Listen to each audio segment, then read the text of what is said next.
8वां बाब, 7वीं मोहर।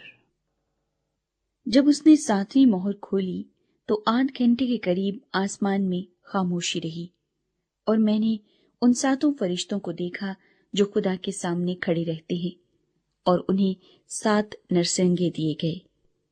फिर एक और फरिश्ता सोने का ऊद सोज लिए हुए आया और कुर्बानगाह के ऊपर खड़ा हुआ, और उसको बहुत सा ऊद दिया गया, ताकि सब मुकद्दसों की दुआओं के साथ उस सुनहरी कुर्बानगाह पर चढ़ाए जो तख्त के सामने है।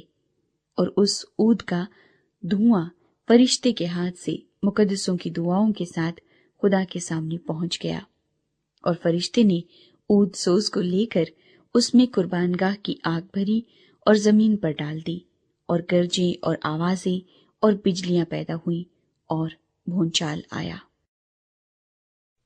नरसिंगे। और वो 7 फरिश्ते जिनके पास वो 7 नरसिंगे थे फूंकने को तैयार हुए, और जब पहले ने नरसिंगा फूंका तो खून मिले हुए ओले और आग पैदा हुई और जमीन पर डाली गई, और तिहाई जमीन जल गई, और तिहाई दरख्त जल गए, और तमाम हरी घास जल गई।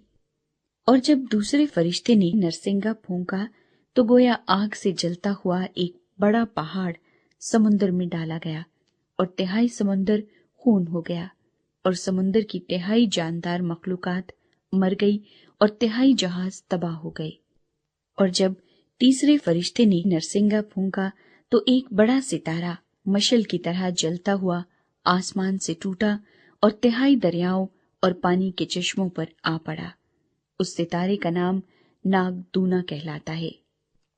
और तिहाई पानी नागदूने की तरह कड़वा हो गया, और पानी के कड़वा हो जाने से बहुत से आदमी मर गए।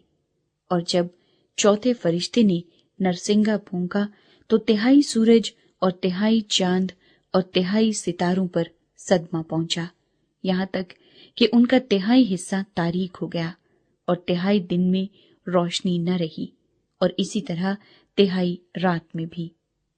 और जब मैंने फिर निगाह की तो आसमान के बीच में एक उकाब को उड़ते और बड़ी आवाज से ये कहते सुना कि उन 3 फरिश्तों के नरसिंगों की आवाजों के सबब से, जिनका फूंकना अभी बाकी है, जमीन के रहने वालों पर अफसोस, अफसोस, अफसोस।